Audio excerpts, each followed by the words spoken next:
Bom dia, boa tarde ou boa noite para quem nos estiver assistindo.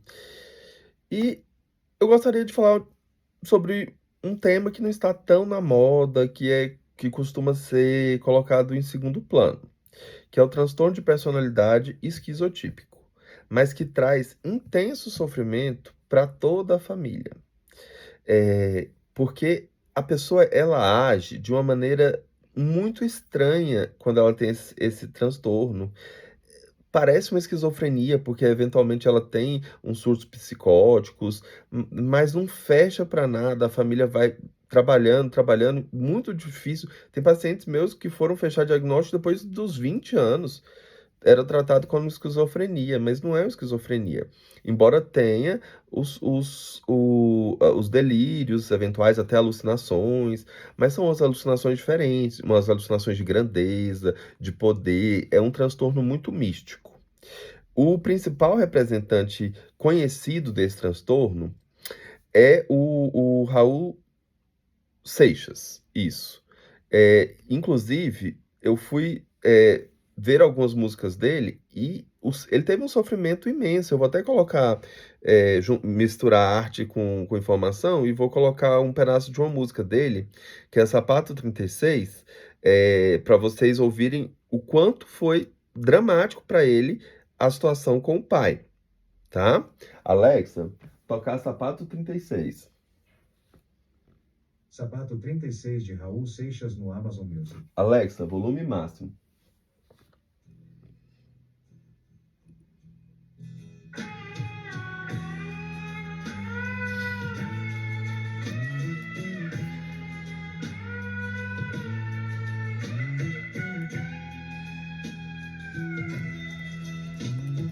Eu calço 37, meu pai me dá 36. Dói mais no dia seguinte, aperto meu pé outra vez. Eu calço 37, meu pai me dá 36. Dói, mas no dia seguinte a gente pensa que vai melhorar, mas aperta o pé dele novamente. Pague pra ver que eu aposto. Vou escolher meu sapato e andar do jeito que eu gosto. E andar do jeito que eu gosto. A principal característica desse transtorno é essa intenção de liberdade. Tenho direito de afogar tudo aquilo que eu sinto em meu peito. E essa é a frase que eu acho mais marcante de todas. Por que cargas d'água você acha que tem o direito de afogar tudo aquilo que eu tenho em meu peito? É uma pessoa que está querendo existir daquela forma, mas ela quer existir.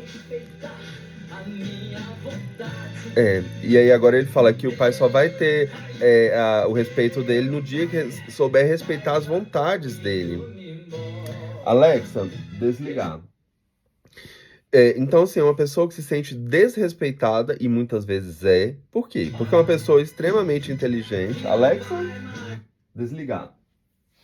Normalmente eles são super inteligentes, mas focam em coisas muito específicas, assim, extremamente específicas, e acabam ficando muito aprofundadas em temas que não são de interesse dos outros.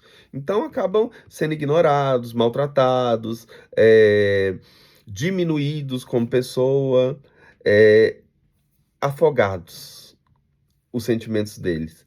Então, essa é a minha. O principal motivo que eu resolvi fazer o vídeo foi: se você tem um esquizotípico na família, não faça isso. Não afoga a pessoa, porque é uma pessoa que tem sede de existir. Ela tem pensamentos mágicos, é, ideias de referência. Elas acreditam que tem ocorrências significativas em relação a elas, porque elas são especiais. Elas estão aqui por um propósito.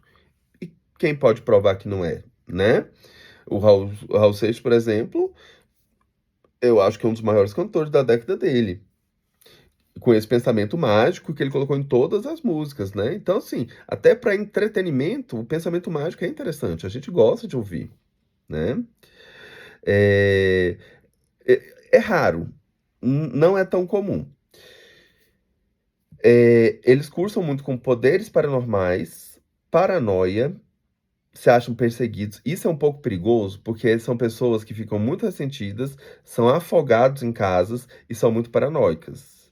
É, dos 3 pacientes que eu atendi desse transtorno, porque é raro, tem uma incidência de 2% só, 1 a 2% na população, e é difícil fazer o diagnóstico. Você vai pegar o diagnóstico ali no detalhe. Por exemplo, um dos pacientes que eu fiz o diagnóstico, eu perguntei: Ah, você tem pensamento de morrer? Tenho. Aí eu perguntei: Como?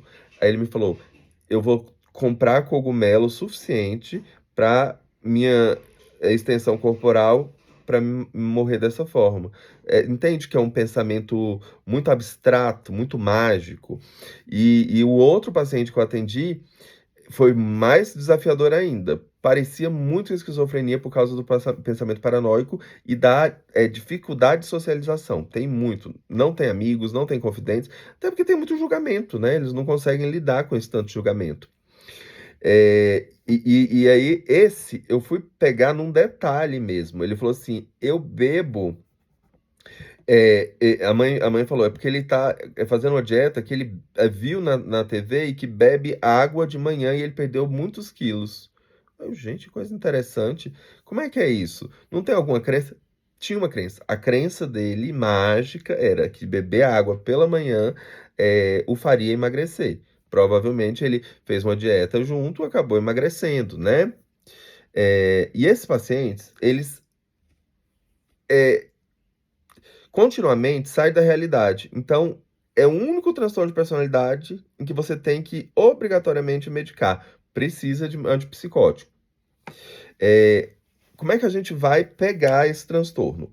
Porque às vezes a gente tem dificuldade, até o médico tem dificuldade de fazer esse diagnóstico. Olha, ideias de referência de superpoderes, de poderes mágicos, crenças estranhas, acreditar em coisas estranhas, ou pensamento mágico, né? Do cogumelo, percepções distorcidas da realidade. O pensamento e o discurso são estranhos. Por isso eles acabam sofrendo tanto bullying dentro e fora de casa. Então eles são muito ressentidos, porque normalmente são pessoas inteligentíssimas. Expressão da emoção inadequada ou limitada, e talvez o esquizo, né? Eles não conseguem transmitir tão forte a emoção, ou às vezes é inadequado, é exagerado. É, Aparência e ou comportamento estranho, excêntrico ou peculiar. Outro motivo para bullying dentro e fora de casa, a aparência, porque ela é peculiar, ela é mágica, ela combina com a pessoa. Eu acho tão feio a gente ficar julgando as pessoas pela aparência, né? Isso é uma coisa que ficou tão no passado. É, Gente, assim, vamos ter a maturidade de deixar a pessoa ser do jeito que ela é. É o jeito que ela gosta de ser, de se vestir. É o jeito que ela pode se vestir nas condições que ela tem, que ela gosta. Então, acho que a gente pode cuidar mais da vida da gente e deixar as pessoas em paz, sem bullying. O bullying é uma coisa terrível. O bullying mexe com a estrutura da pessoa de uma forma. é, é, Tem um livro do Dostoiévski que chama Diários do Subsolo. E esse livro mostra como a mente humana ela é perversa com nós mesmos. Então, a gente vai pegando opiniões dos outros, introjetando como se fossem nossas, as negativas. Então, a pessoa que sofre aquele bullying, ela vai começar, ela vai se vendo daquela forma. E depois, para tratar isso, só muita psicanálise, para a pessoa aprender a se ver como ela realmente se vê, como ela realmente é, sem pegar a percepção alheia, né? Além disso, a falta de amigos íntimos e a ansiedade social excessiva que não diminui com a familiaridade. Ele sempre tem muita ansiedade, paranoia. Tem uma entrevista, se vocês tiverem curiosidade para assistir, uma única entrevista que eu já vi do Raul Seixas. Ele deu, acho que foi pro Zezé Mota. É, é, é, assim, uma falta de interação social completa, um alheamento. É muito interessante ver se vocês tiverem a oportunidade, tá bom? Certo, vou interromper por aqui. Acho que a minha mensagem hoje era essa, porque eu quis falar de uma coisa que não é tão falada, mas que traz muito sofrimento para essas pessoas. Então, se a gente puder abrandar os sofrimentos esquizotípicos, vai ser muito positivo, porque é uma pessoa paranoica, assim, positivo para ela, claramente, mas também para a sociedade, porque é uma pessoa paranoica numa escola, por exemplo. Olha o risco disso, sofrendo bullying. Que panela de pressão que a gente coloca nossas crianças quando a gente os torna ou os deixa ser agressores, é, pessoas que fazem bullying. Se- Olha, sejam completamente contra o bullying. Professores que nos ouvem também, não pratiquem bullying, porque eu estou vendo muito caso de professor praticando bullying. E evitem o bullying. Aquilo ali destroça a personalidade da pessoa de uma forma, molda ela de uma maneira negativa, que às vezes ela não consegue reverter, e às vezes ela só vai reverter muitos anos depois, com muitas perdas pessoais, de qualidade de vida. São traumas mesmo. O bullying gera traumas terríveis. Inclusive, é uma orientação que eu deixo para os pais de alunos que sofrem bullying: não se omitam. Processem a escola, o professor, os agressores. Por quê? Porque as pessoas, primeiro, como resposta social, segundo, como resposta para a vítima, porque a vítima ela vai se mostrando impotente diante do bullying. E como a família também não faz nada, essa impotência só aumenta. Ela vai se sentir impotente de uma forma que eu tô vendo hoje meninas de 15 anos fazendo dissociação, que é um dos sintomas básicos da psicanálise lá atrás, do início da psicanálise, quando que as mulheres ficavam acamadas, né? De tão neuróticas, porque elas eram completamente impotentes, elas eram amarradas e não tinha nenhum motivo físico, nenhum motivo neurológico, nenhum motivo anatômico, mas essas mulheres sofriam com paralisias, perdas de movimento, falavam vozes. Isso tudo são sintomas de uma neurose, de uma ansiedade descontrolada por conta de uma impotência diante das pessoas que estão te fazendo mal. Já fugimos muito dessa época, né? Isso que deu origem aos estudos maiores de Freud. Já passamos muito dessa época, a gente não pode permitir que o bullying traga tudo isso de volta.